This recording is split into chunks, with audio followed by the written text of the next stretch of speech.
morning, everyone. Can you hear me? Well, let's see. Somebody will have to tell me whether you can hear. Okay, I'm ready to take control.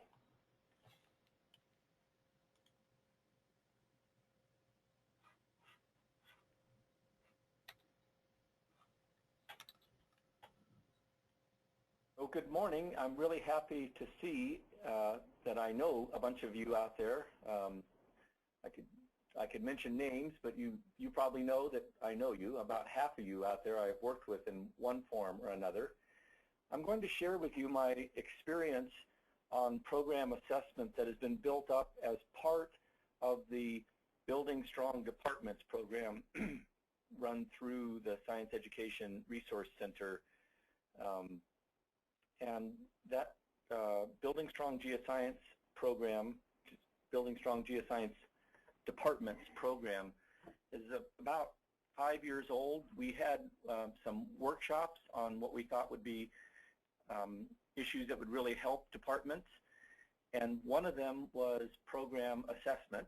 And then we've also been taking these skill sets that we've learned traveling to workshops, and I have been to, I think, 4 different departments, and I wanted to share some of what we've learned about program assessment.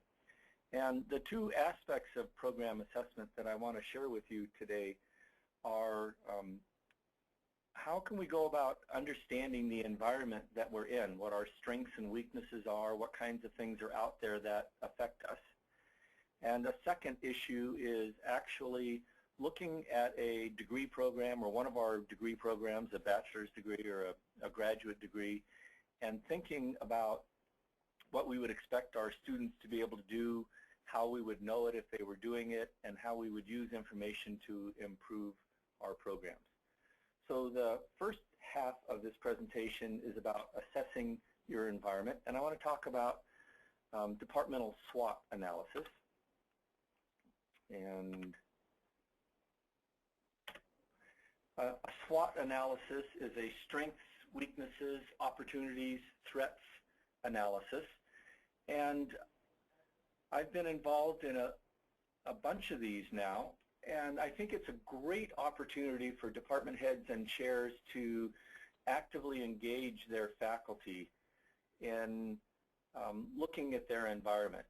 It's really critical. What we found anyway in our experience is that it's really critical that you don't assign 1 or 2 people or try to do it yourself, because the actual activity of going through a SWOT analysis builds consensus, helps identify areas where you're most interested in making changes to improve your departments.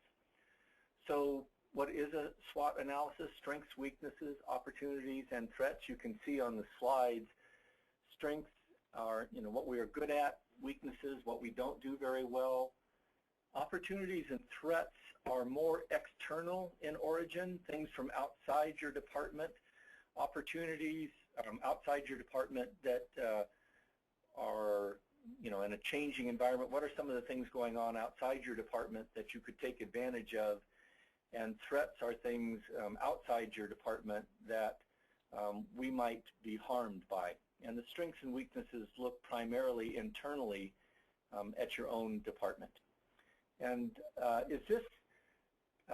if I could ask a question, I think in this webinar format you can raise hands. Is that right, Chris? Or am I the only one on microphone? So Chris? Yes, yes, there is a little raise hand icon on the participants control panel. So there are about 10 or more of you out there now. How many of you have done a SWOT analysis in your department? So if I could see some hands of anybody who's actually done a SWOT analysis.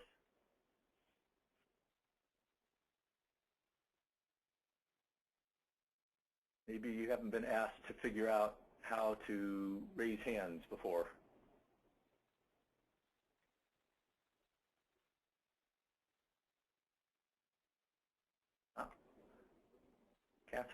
Catherine's not sure. Hi, Catherine. It's nice to see you.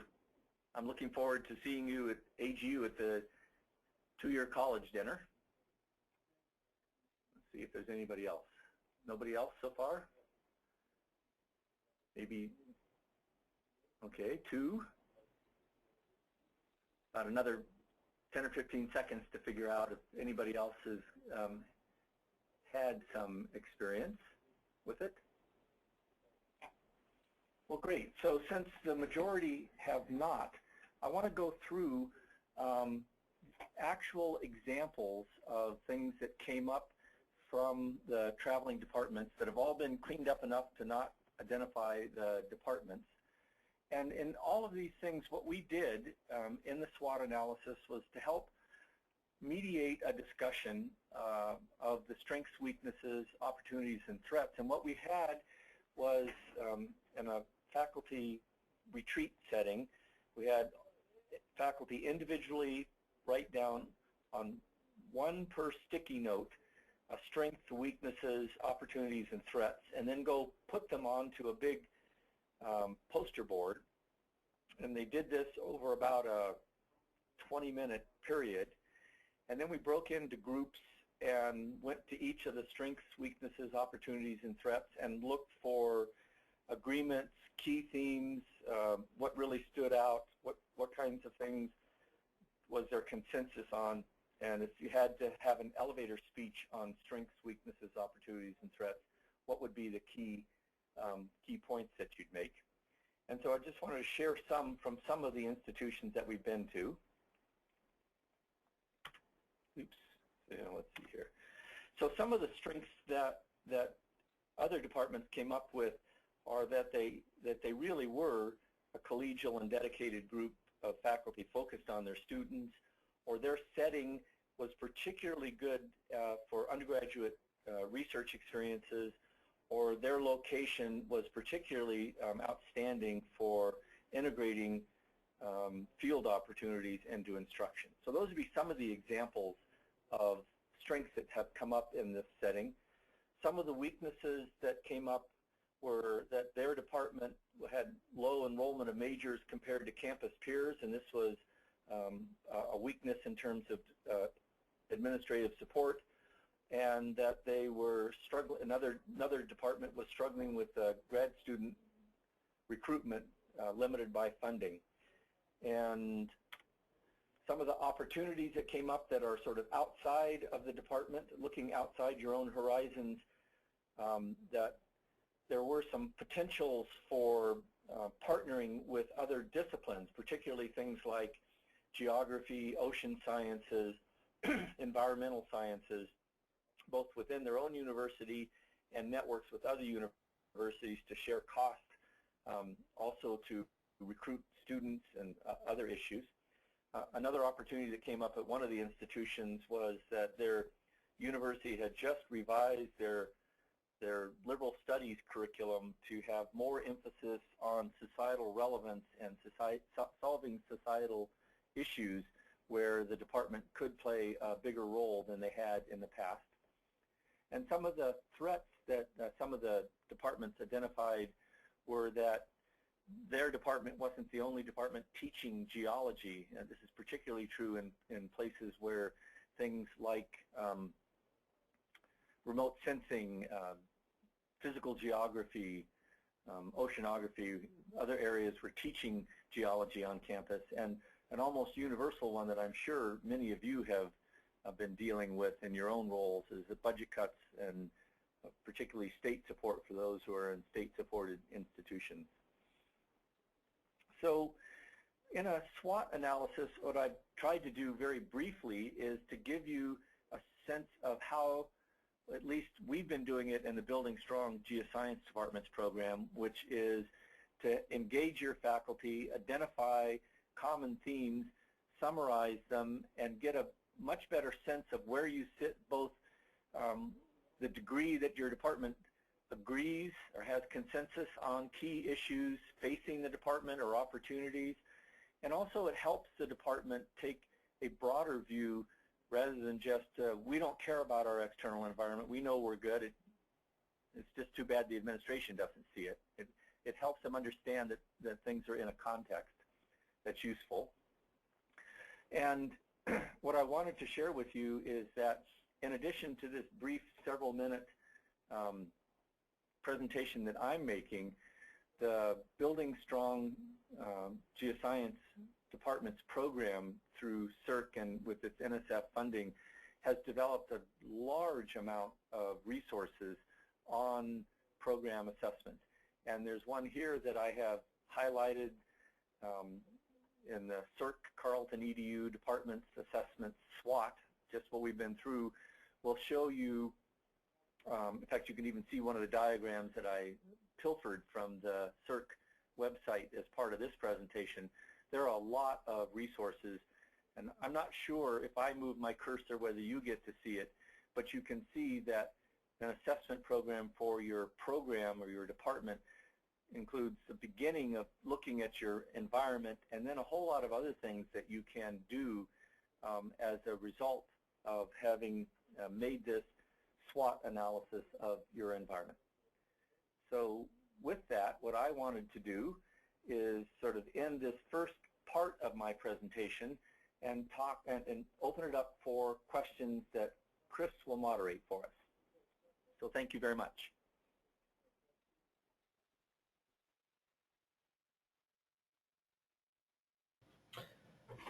Okay, so if you have specific questions for Randy, please go ahead and enter them at this point in the question box, or you can raise your hand and I will unmute you and you can ask. One question for you, Randy, is, in your experience, doing the SWOT analysis and in these workshops, in the 4 categories, where did you find that the folks in the departments had the greatest ease at identifying items, whether it was the strengths or weaknesses or whatever, and what categories did you find that they really struggled the most to identify items within the SWOT analysis? I think it was easiest for most departments to identify strengths and weaknesses, things internal to their department. I think one of the things that surprised the departments that we were at was just how much consensus there was about the strengths and weaknesses in the department. I think it's very often the case that departments don't discuss the strengths and weaknesses. What is this department known for? What are we, what does an external world think our strengths are? Oftentimes they either assume that everybody knows or that nobody agrees with each other.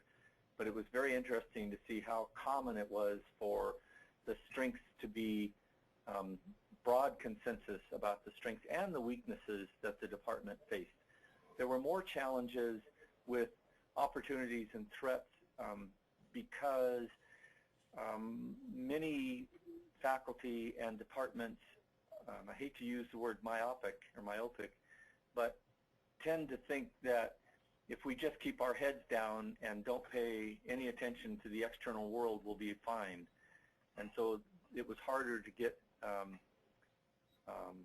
opportunities and threats to be fleshed out. But what was also interesting was how excited the departments got when they started working on this, because they actually said, well, I do know somebody over in geography, and we could do something that partnered with them that might recruit students to both of our departments. And so there was some surprises after the effort went in to identify opportunities and threats.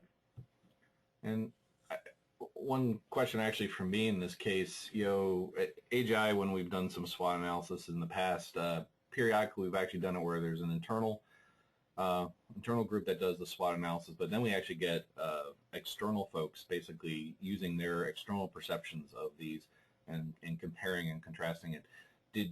Was there any effort in the workshops or whatever to sort of look at that, to get input as far as external perceptions of what the strengths and the threats and the like were for the departments, or was it all just internal? It was all internal. I think it's most departments go through some kind of an academic program review on a regular basis for their institution. Mm-hmm. That usually involves some form of external review. We encourage the departments to use a SWOT analysis to prepare for that, independent of what the institution's guidelines for those program reviews were, to help them get as much out of the external reviews as possible, but we didn't actually suggest that the external groups do the same kind of SWOT analysis, but I think it would be a very good idea. Okay. One other, there aren't going to be more questions on this. I think one thing that really we found was key to a useful SWOT analysis was engaging all of your department. And what we found is that in the early part of our traveling workshops, we weren't as adamant about full attendance by all faculty. The faculty come and go, you know, based on all kinds of things, including having to teach classes, which is critical. But we found that when we did a SWOT analysis with, say, only 2/3 of the faculty there, it was much less useful because it didn't build the departmental consensus that we found so valuable as a part of this activity. Okay. Couple questions that just came in. So how do you get feedback on SWOT from students and outside groups after you've done it? Any suggestions? So this would be something that we meet in the traveling workshops. We meet individually with students, with no faculty, at least when I do it, no faculty present, so that it's not influenced by the department's interest in a particular response from the students. But we really strongly encourage the departments at the end of the SWOT analysis to share what they've learned with their constituencies to see if other groups agree with it, if they add things that were missed by the department. That includes students and stakeholders, alumni, employers, those kinds of things. Okay. Yeah, Catherine actually, I think, has a more complex question in the end. So, Catherine, I'm going to unmute you if you'd like to maybe frame it directly for, for Randy. Can you hear me? Yes. I sure can. Well, hello, Randy. Thank you for taking the time today. My pleasure. So I was actually very much interested in the external feedback, but it sounds like what you did is you held some kind of a interview forum for students, and I would like to see a way for a department to be able to do that, but obviously if we need to be out of the equation, we need some external group to do that. Also, I would wonder how you would get external groups to give feedback on you that they would feel comfortable doing. So, and I would add to that only that the program review process, certainly at my college, is that we do something similar to this, and we certainly do an internal review, but we don't ever get any valuable external feedback from stuff like that. So I think you have to set up an environment for external feedback in which the feedback can be candid. And I know that when I go on these traveling workshops, at least, and I meet with the students, I set the ground rules very, very clearly that no direct quotes will ever be attributed to individuals, that they should feel very free to say whatever they want to say.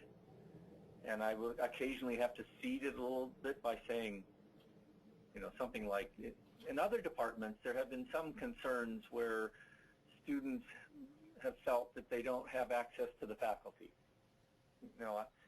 You do something where you try to set up an environment for the students where they feel comfortable and safe saying what they want. And of course, most of them have not just bad things to say. Some of them will say, our faculty are so much more student-centered than other faculty on campus. That's why I'm a major. Or, I love this department, and those kinds of things. So you're not just hunting for difficulties, but it's usually harder to get people to be candid about the issues where they're struggling.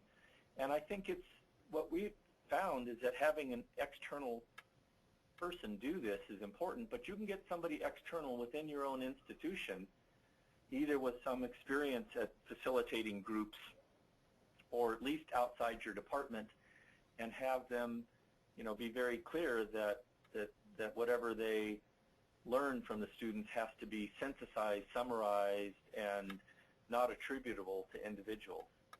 And then in terms of other external constituencies, I think you have to, I would encourage you to work with your institution to emphasize to them how important you feel it is to the health of your unit to have candid external feedback. And then either you can, I'm not sure what resources are available through CERC. I can try to ask the other workshop leaders what kinds of positive experiences they've had with getting external feedback so that you can help educate your institution if they don't have a lot of experience at it. But in general,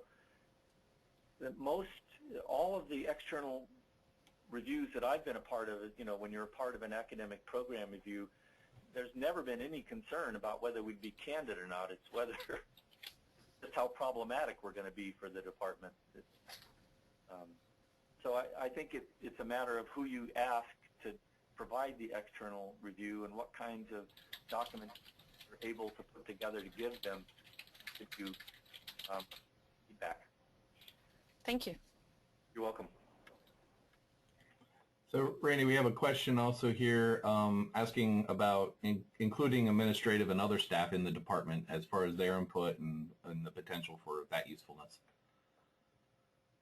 And my experience has been that some departments have very much thought that this was an essential thing to do, and other departments have not.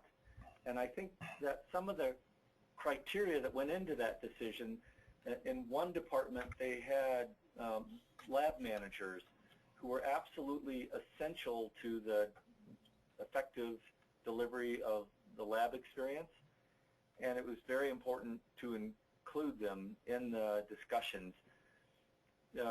I think the thing that is probably most important is that the faculty feel free to say what they think, and if that is limited by having staff there, then some departments have chosen not to include staff, especially if staff are a big percentage that where the faculty voice might get lost.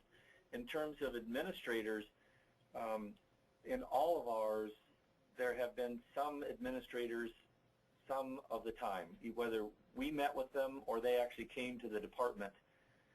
One of the takeaway messages that we have is that departments that try to go their own without trying to figure out what the institution wants and to see how they can be productive members of the institution. The ones that want to just go alone are the ones most at risk in any academic setting.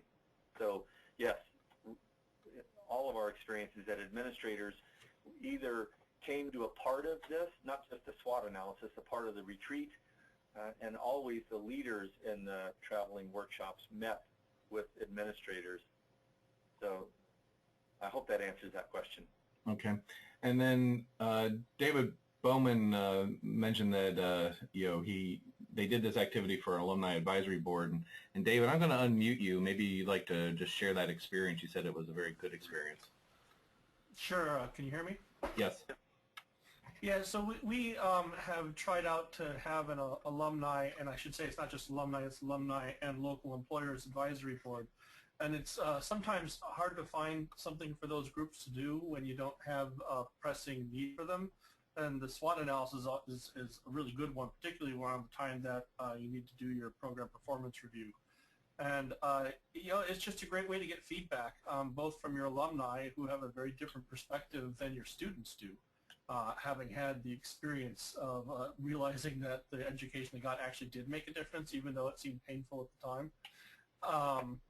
And so that's been a really good thing. And it was also really good getting employers who weren't alumni, because they can tell you a lot about trends and their needs for the things that they need their students to know how to do, and really truly tell you what your students don't know and do know when they get out. And it sometimes gives some pretty interesting information that you wouldn't necessarily get by the typical contemplating our own health way that we do these things in the university. I think that's very true. The only thing that I would add is that in my previous life as an administrator, I worked a lot with deans of colleges, and I always liked it when the dean of the college, the business college here, said, you know, we have a 100% placement of our graduating students, but I have to tell you that more than half of the reason that employers tell us they hire our any individual student is because of the so-called soft skills that are not content-based. And, you know, the ability to work in teams, an appreciation for diverse perspectives, critical thinking, flexibility, all the communication skills, all these soft skills. And that's the kind of thing that you'll often don't get unless you get an external perspective. So I think that what you've done is very valuable. And, you know, an aspect of that that's, you know, just to illustrate how this can be useful, we have a required research thesis for our undergrads. And, you know, our department has gotten so big in recent years that it's a real strain on us to be able to get all of these students' theses. I mean, it's just insane for us to be able to do that right now. And a lot of the faculty are like, why are we killing ourselves doing this? It's not clear that there's getting any benefit. And a lot of these kids, it's like pulling teeth to get them to finish, and we've all heard the arguments before. But when you talk to the alumni and the employers doing an analysis like this, one of the #1 things that they talk about as being a reason that they want our students is because they come out having completed a research project and having had to write it down and all the way through that you do in a thesis. So the message that we get from doing this with our external clients essentially is that, yeah, we really want you to do this. If you don't do it, we'll go somewhere else for our employees. And that's a powerful message. And it also is a powerful message that allows you to then go to your administration and say, okay, we need this, it's key, give us money for it. And not only that, you can involve your alumni in reading the research projects. It makes them more engaged. Well, Chris, are we about to move on to the second topic? Yeah, I actually think that's a perfect segue, so why don't you go ahead and lead us on. All right, so the second half of this presentation is going from assessing your environment to assessing an entire degree program. And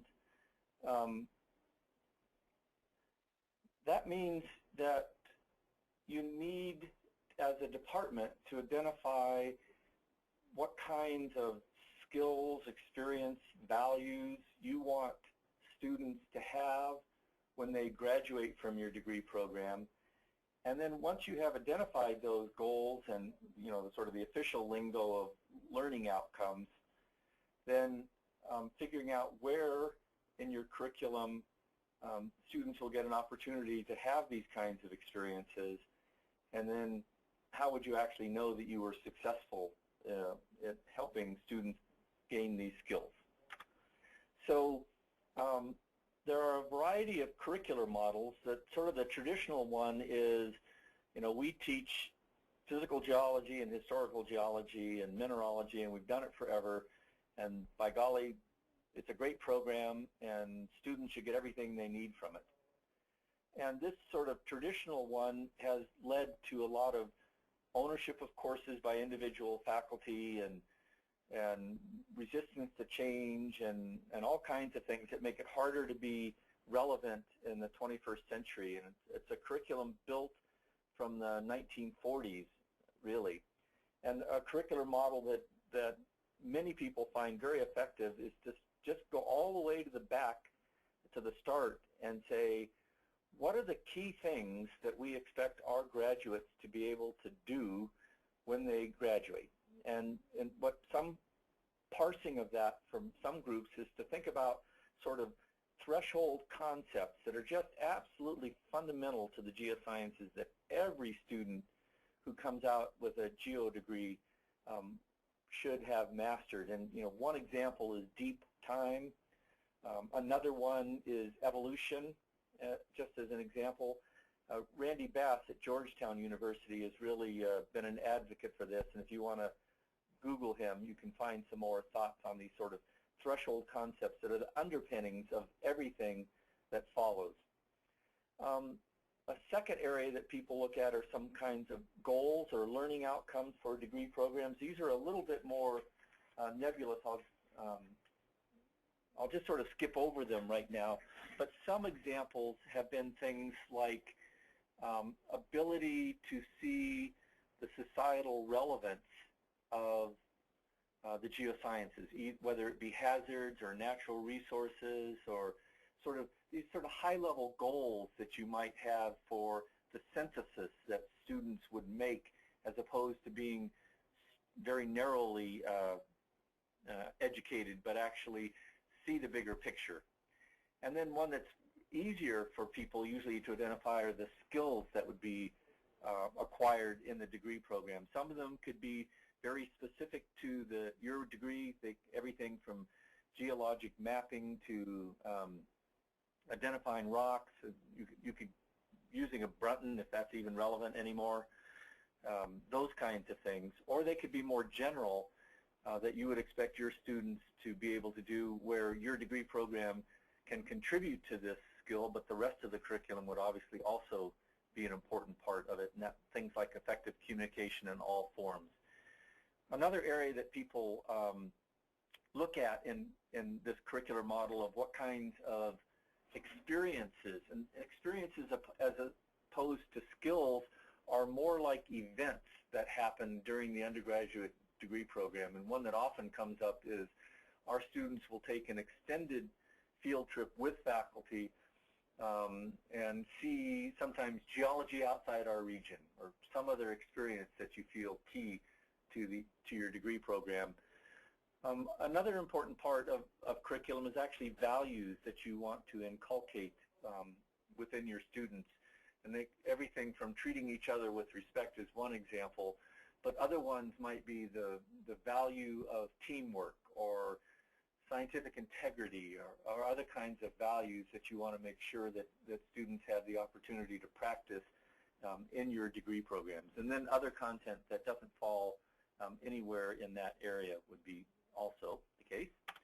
And so the first fundamental question that you need to be able to start with is, what do you want your students to be able to do at the end of their degree programs? And so going back to that previous slide, there are often discipline-specific skills, problem solving, effective communication. And again, if I have a mantra in this presentation, it is that this is an exercise that is best used to engage your faculty, or all of your faculty, in thinking about your degree program.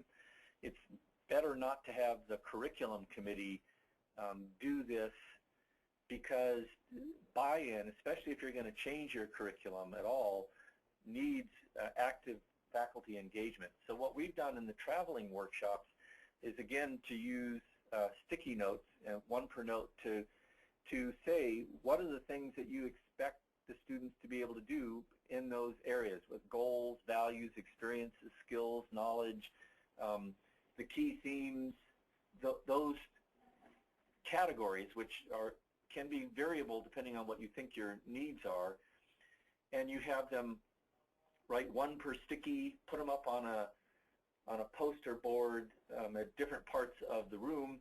And then one of the best things that comes out of this is to have faculty see what were the key themes, what things bubble up, what do most faculty think is absolutely critical. And doing it this way moves you away from saying, well, no student is a geo major if they haven't had 3 semesters of petrology, which I don't know if that's an issue for any of you. Since you're all muted, I couldn't hear any laughter, but I know that, and unless any of you are petrologists, you know that one of the things that is changing in curriculum is petrology. All right. So I wanted to give you an example of some of the resources that are available to you to look at how you can help your faculty do this, there is, under the departments, the Building Strong Geoscience departments part of the CERC website assessment is a whole bunch of learning outcomes. And one of the keys of learning outcomes is that they have to be sufficiently defined that you can actually tell whether students do it or not. So for example, saying students will understand plate tectonics is not a very good learning outcome, because you wouldn't necessarily know how you would know that they understand plate tectonics. If you were going to use something like that that would be more useful, it would be students can talk about what happens at different kinds of plate boundaries, the difference in earthquake and volcanic potential at different plate boundaries, something that you could actually tell that they could do it. So here's an example from one of the better departments that has thought about this at Cal State Chico, and learning outcomes. This is just the first of a series of them. Students will be able to, and that's a very good way to think about learning outcomes, because it actually says that they can do something. Determine the physical and chemical composition of earth materials and processes that produce them. And then it has a subset of things: identify and fully describe rocks, minerals, and fossils, both in the field, in hand sample, and under the microscope.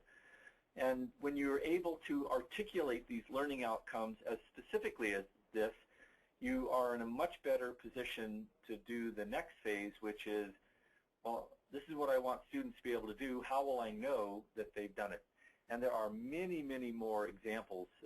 20 or 30 departments have put up their student learning outcomes at this web page that I've given you on assessment. And then the second fundamental question is, after we have decided what it is that we want our students to be able to do, where will they get the opportunity, either in the curriculum or in the co-curriculum, to actually practice these skills? It's not realistic to have learning outcomes and then the students have no opportunity to build these skills. So one approach that's proven very effective is to look at a matrix where on one axis are the courses in your major, and on the other axis are some of the things that you want them to be able to do. So from Carleton, this is one example from Carleton, where it's just looking at the communication skills. And they looked at the communication skills and said, students will have the opportunity to write essays. They'll have the opportunity to give poster presentations, write field reports, do library research, have a research proposal. And then they said, where in the curriculum do students have an opportunity to do this? And they found that in some courses they always have an opportunity to do this, and some they only sometimes have an opportunity. But this approach is a way of identifying both courses that don't contribute to the skill set that you think is important, and also identify skill sets that you think are important that may not be, where you're not providing opportunities for your students to actually do it. And then once you've done these first two things, how would you actually know that your students are able to do the things that you want them to do? And that's the third fundamental question, and it leads us to the scarlet letter A, which of course stands for assessment. And assessment has sort of a knee-jerk reaction in a lot of the academic community as something that's awful, but in fact it is something that we do all the time in our research lives. We say, what is it that is, what hypothesis are we making? What data would help us address that hypothesis? Are the data consistent with the hypothesis? If they're not consistent with it, how do I change my hypothesis? The same thing can be done with your academic program, and ways that the community has thought about doing this are things through capstone projects, field camps, alumni employer surveys that look at the question, we think this is an important skill. Do you see your employees having that skill set coming, the ones that come from our degree programs, or asking your alumni? We now think that we didn't articulate this in the past, but we have articulated it now. What do you think? Did you have an opportunity to build these skills? And portfolios are another way of doing it. One of the ways that faculty tend to think about this is the way that they evaluate individual courses, and that's often with exams. And exams are often useful to determine whether students have done what you expect them to do in that course, but exams are not as useful to know whether at the end of a degree program students still have that skill set, if you think that skill set is important for them to have upon graduation. So these are just some of the resources. A way that my own university has looked at this assessment of programs is to start from the beginning by identifying what you expect students to be able to do. The terminology that our university uses a lot is SLOs, or student learning outcomes, but the key concepts, the key themes, the experiences, the skills, general and degree specific, would fall into identifying what you expect students to be able to do. That leads to identifying ways that you would know whether your students are able to do this, and that rarely means looking at every student, but taking a subset of the students and looking at a subset of portfolios or doing some other kind of assessment activity, analyzing it the same way you would with a research project to figure out whether the hypothesis was supportable with the data, coming up with whatever you think you've learned from the assessment.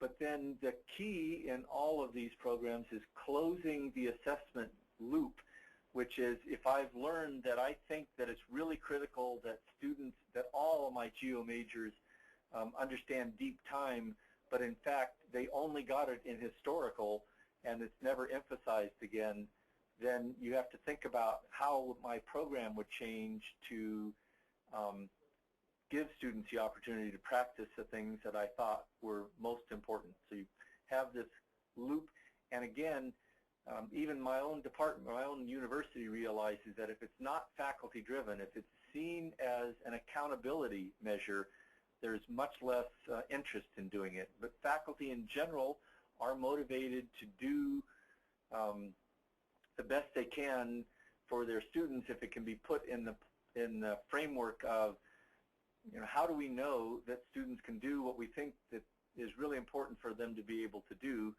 and how would we know it, and what changes might help them improve it better. So once again, just like in the SWOT analysis, there are a lot of resources for assessment of degree programs, and this is from, again, from the CERC website, the Strong Departments website, and this is just some of the resources that have been put together for alumni surveys, exit interviews for your students when they graduate, learning goals and learning outcomes, and these other kind of resources. So again, I really emphasize that there are a lot of resources that have been put together, and if you're interested in doing this, you don't have to develop from first principles. You can steal from a lot of very good practice out there, which again leads me to the sort of the closure of the second part of my presentation and the time for questions, and I sort of turn it over to Chris to moderate the questions or start the questions. Thank you, Randy. Yeah, if you have questions for Randy on the second part, please either type them in or just raise your hand and I can unmute you. One question for you, Randy, is have you done or seen done or measured the impact of being explicit with the students, either at the whole program level or individual courses, by specifying what those student learning outcomes are that you're looking for, more than, shall we say, just a typical rubric that might be given to a student for their grading? But I mean, these big concept pieces? Yes, we've seen that I probably should have mentioned it. It's absolutely essential. If the students don't know what's expected of them, it's very hard for them to prioritize. They too will get very focused on surviving this course or time management for the 5 courses they're taking that semester, or the 2 if they're working full-time at the same time. And it's really important to both build those student learning outcomes with student input, but even more important to share with the students what the student learning outcomes are. I'm thinking of Hamilton College, Barb Tewksbury. Yeah, Barb Tewksbury. Barb Tewksbury.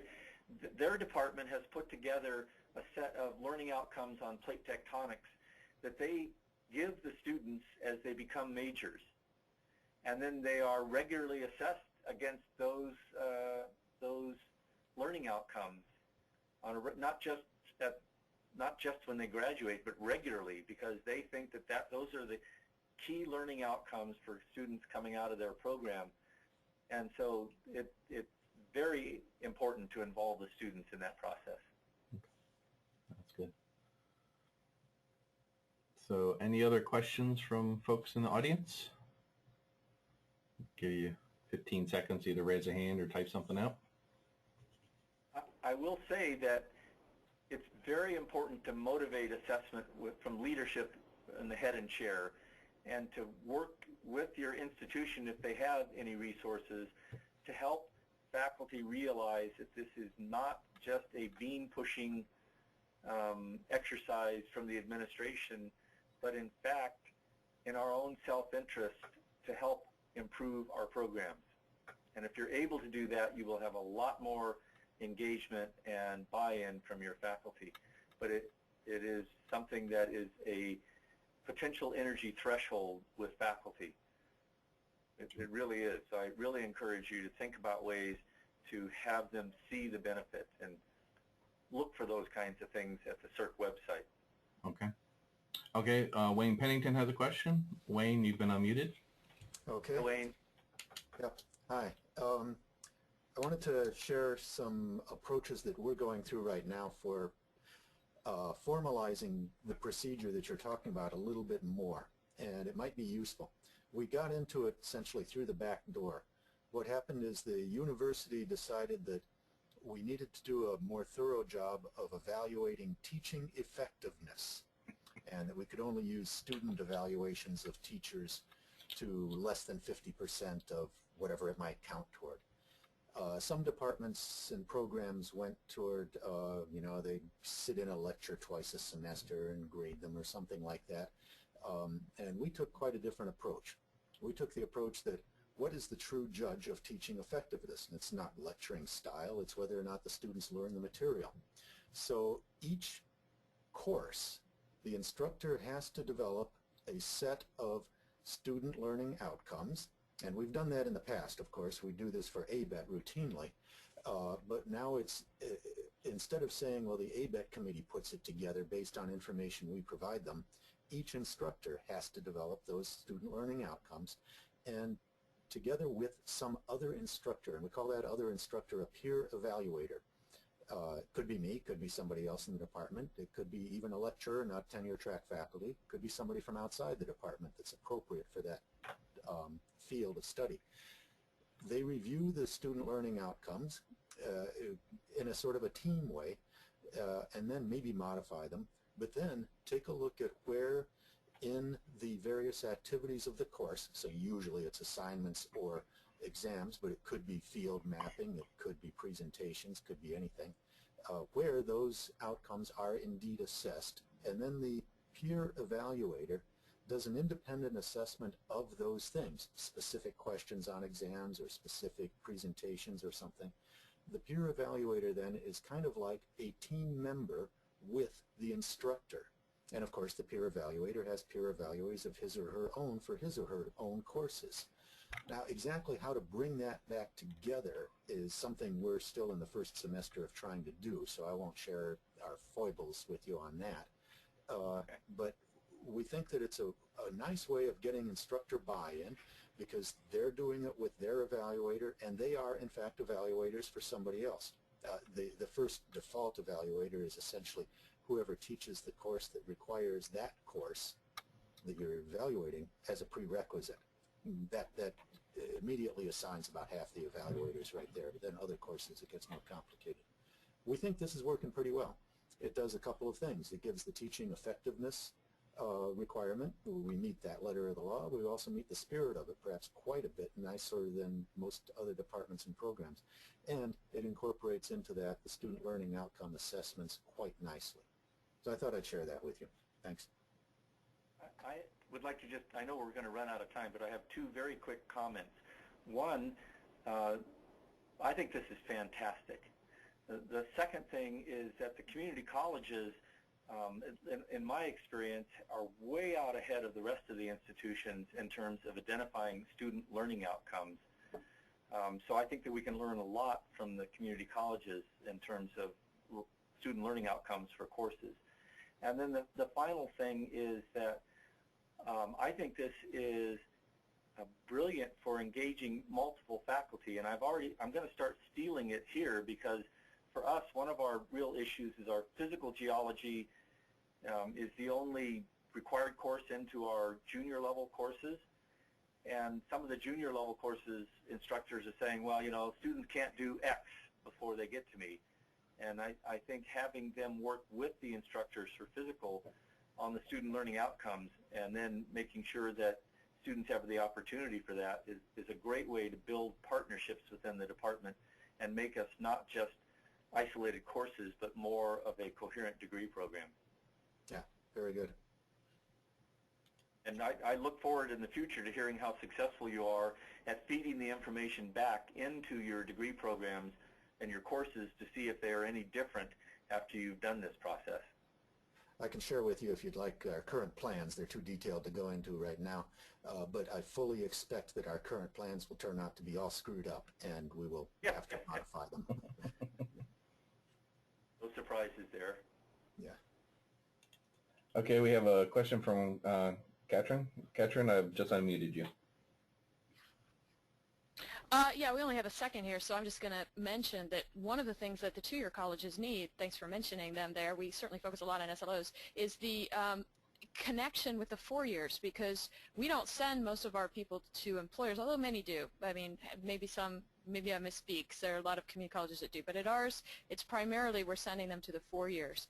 So we need a way to get feedback from the 4 years, and I put that as a task or challenge for the future of how to figure out ways to create relationships with the 4 years in the area, but just in general, how do you communicate and get assessment information between the two? I'll say that we're in a situation where it's a very large community college system in our city, and we are the primary feeder or the place where they go. So for us, it's probably easier than you in the Bay Area where they may go to lots of different institutions. But one of the things that we've done that has been extremely effective is to hire a joint instructor between our department and the community college. And then we have a faculty member, an instructor, that's treated fully like a faculty member in our department who is on both institutions and is a fantastic communicator of issues back and forth between the institutions in terms of both transferees, roadblocks, successive transfer students, research opportunities for transfer students, and of course SLOs. So that's one approach. It means getting the two institutions to cooperate at the administrative level, but we have found it to be not without its challenges, but very beneficial. And one last question for today. So what does, how well does this approach work as far as engaging adjuncts in using outcomes for these assessments?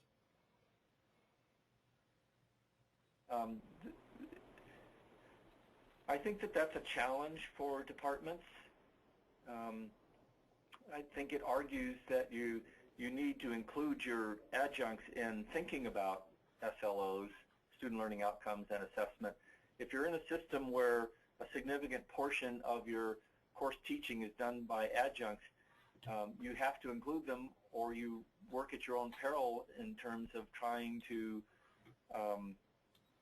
provide consistent opportunities for your students to gain the skills that you think are important in the degree program.